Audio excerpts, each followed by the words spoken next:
नमस्कार दोस्तों, SN electrical academy के यूट्यूब चैनल पे आप सभी का स्वागत है। दोस्तों, राजस्थान टेक्निकल हेल्पर का 22 मई का सेकंड शिफ्ट का कंप्लीट हमारे पास क्वेश्चन आ चुका है और उस शिफ्ट के प्रत्येक क्वेश्चनों का हम डिस्कशन करने जा रहे हैं। जिन स्टूडेंट को 23 मई को एग्ज़ाम देना है वो स्टूडेंट इन क्वेश्चनों को अच्छे से देख करके कंप्लीट वीडियो को जाएं, क्योंकि रेजिस्टेंस कैपेसिटर डीसी सर्किट से क्वेश्चन रिपीट हो रहे हैं। तो आइए दोस्तों, क्वेश्चन जो पहला नंबर था ये न्यूमेरिकल था कि रेजिस्टेंस R = 8 ओम था और करेंट का मान 1 एम्पियर था। पावर की गणना करनी थी, तब P = होता है I²R। I का मान 1 है तो 1 × 1 और × 8 अर्थात 8 वाट आ जाएगा। पावर का मात्रक वाट होता है। नेक्स्ट क्वेश्चन पूछा गया था कि सिल्वर का टॉलरेंस कितना होता है। तो सिल्वर का टॉलरेंस जो होता है वो ±10% होता है। नेक्स्ट क्वेश्चन था कि उद्दीप्त लैंप का फिलामेंट किसका बना होता है। उद्दीप्त लैंप का फिलामेंट जो होता है वो टंगस्टन का बना होता है और टंगस्टन का गलनांक जो होता है वो 3422 सेंटीग्रेड होता है, जो कि 20 मई के शिफ्ट में ये टंगस्टन का गलनांक पूछा गया था। नेक्स्ट क्वेश्चन था कि सिंगल फेज घरेलू वायरिंग में लाइव तार किसका बना होता है। तो वो होता है ब्लू। नेक्स्ट सिलिकॉन की संयोजकता पूछा था। तो सिलिकॉन की संयोजकता या जर्मेनियम की दोनों की संयोजकता जो होती है वो 4 होती है, क्योंकि ये सेमीकंडक्टर तत्व होते हैं। नेक्स्ट क्वेश्चन जो पूछा गया था कि निगेटिव साइन किसे दर्शाता है। तो निगेटिव साइन जो होता है वो लेंज के नियम को दर्शाता है। नेक्स्ट था कि उपकरणों की रेंज बढ़ाने के लिए किस प्रकार के इंस्ट्रूमेंट का प्रयोग किया जाता है। तो इसमें आप CT यानी करंट ट्रांसफार्मर भी दे सकते हैं या PT पोटेंशियल ट्रांसफार्मर भी दे सकते हैं या शंट भी दे सकते हैं या मल्टीप्लायर्स भी दे सकते हैं। मतलब 4 चीज़ें, CT current transformer, PT potential transformer या शंट या मल्टीप्लायर्स।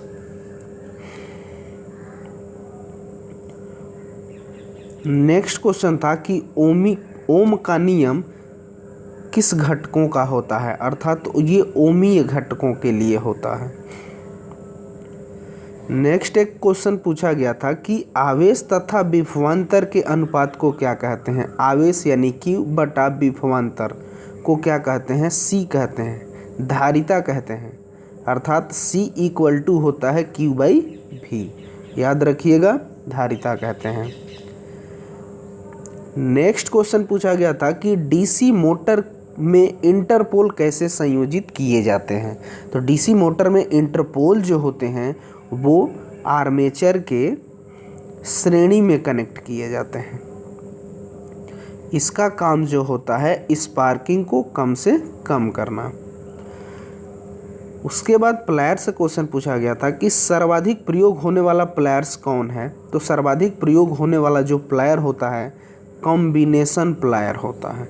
इससे हम किसी वायर को काट भी सकते हैं, इंसुलेशन हटा भी सकते हैं, किसी को जकड़ना होगा, पकड़ना होगा तो ये भी काम कर सकता है। तो ये जो होता है कॉम्बिनेशन प्लायर होता है, सर्वाधिक प्रयोग होने वाला। नेक्स्ट क्वेश्चन था कि प्रतिरोधकता यानी रो और प्रतिरोध R बराबर कब होंगे।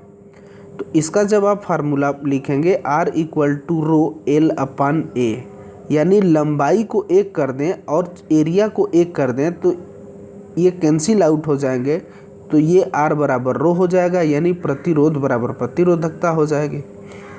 यानी लंबाई और क्षेत्रफल दोनों का मान इकाई करना होगा। नेक्स्ट क्वेश्चन फिर न्यूमेरिकल था कि 1 किलोवाट का लैंप 1 घंटा तक जलता है तो व्यय ऊर्जा क्या होगी। तो 1 किलोवाट घंटा इक्वल टू वाट गुणे घंटा बटा 1000। अब ये वाट घंटा का मान यहाँ दिया हुआ है 1000 इंटू 1 घंटा अपन 1000, और ये 1000 से ये 1000 कैंसिल आउट हो जाएगा, यानी फाइनली जो मान आएगा 1 किलोवाट घंटा आएगा। नेक्स्ट क्वेश्चन पूछा गया था डीसी मोटर के बैक ईएमएफ का। तो डीसी मोटर में बैक ईएमएफ के 2 फार्मूले बनता है। एक होता है EB equal to V minus IARA, back EMF equal to terminal voltage minus armature current into armature resistance, ये एक फार्मूला हो जाता है। दूसरा बैक ईएमएफ का होता है EB equal to phi ZNP upon 60A। तो ये back EMF equal to flux, चालक की संख्या और गति मोटर की, और पोल की संख्या, और ये जो ए है पैरेलल रास्तों की संख्या। अब ये पैरेलल रास्तों की संख्या उसकी वाइंडिंग पर डिपेंड करता है कि क्या होगी। लैप होगी तो पोल की संख्या और पैरेलल रास्तों की संख्या बराबर हो जाएगी, और यदि लैप बाइंडिंग होगी तो पोल कितना भी होगा, पैरेलल रास्तों की संख्या 2 ही होगी। तो ये 2 आपके बैक ईएमएफ के फार्मूले डीसी मोटर में होते हैं। उसके बाद सोल्डरिंग से था कि सोल्डरिंग की रिकंडीशनिंग करने में किस धातु का प्रयोग किया जाता है। तो एसएन का प्रयोग किया जाता है। आईएसएन को हम कहते हैं टीन, और टीन का गलनांक भी होता है सबसे कम से कम होता है, याद रखिएगा, ये भी पूछा जा सकता है आने वाली शिफ्ट में, 232 सेंटीग्रेड होता है।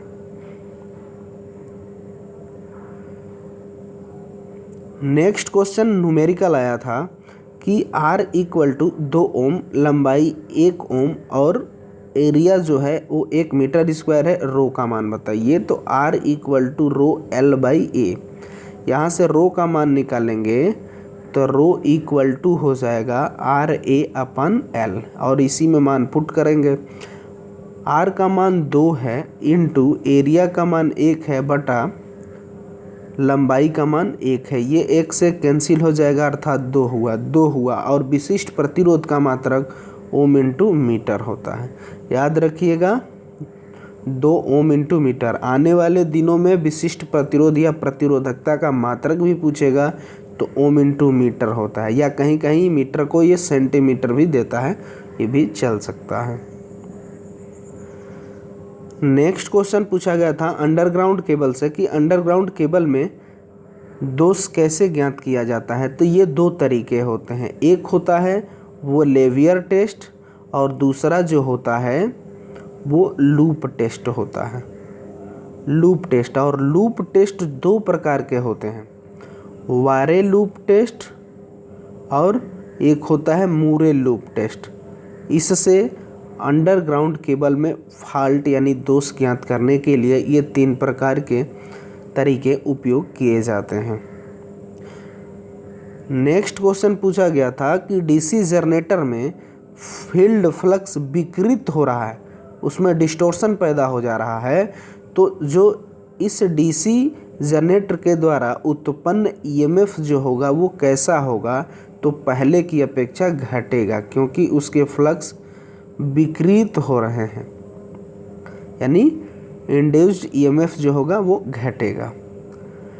नेक्स्ट क्वेश्चन था सेल एंड बैटरी से पूछा गया था कि लेड एसिड बैटरी में एम्पियर घंटा बटा वाट घंटा दक्षता का अनुपात क्या होगा। तो एम्पियर घंटा दक्षता जो होती है वो 90 से 95% होती है, और वाट घंटा दक्षता जो होती है वो 80 से 85 होती है। तो लगभग 1 से अधिक यानी इकाई होता है, या 1 से अधिक भी आप मार सकते हो। अब अकॉर्डिंग ऑप्शन क्या था, तो याद रखिएगा 1 या 1 से अधिक आएगा। और यदि वाट घंटा बटा एम्पियर घंटा की बात करता तब जो है इसका अनुपात 1 से कम होता, क्योंकि ये चीज़ ऊपर चली जाती और ये चीज़ नीचे चली जाती। नेक्स्ट क्वेश्चन पूछा गया था कि ट्रांसफार्मर के कूलिंग से कि ON का ट्रांसफार्मर में क्या मीनिंग है। तो ये जो होता है O से होता है ऑयल, N से होता है नेचुरल और A से होता है एयर,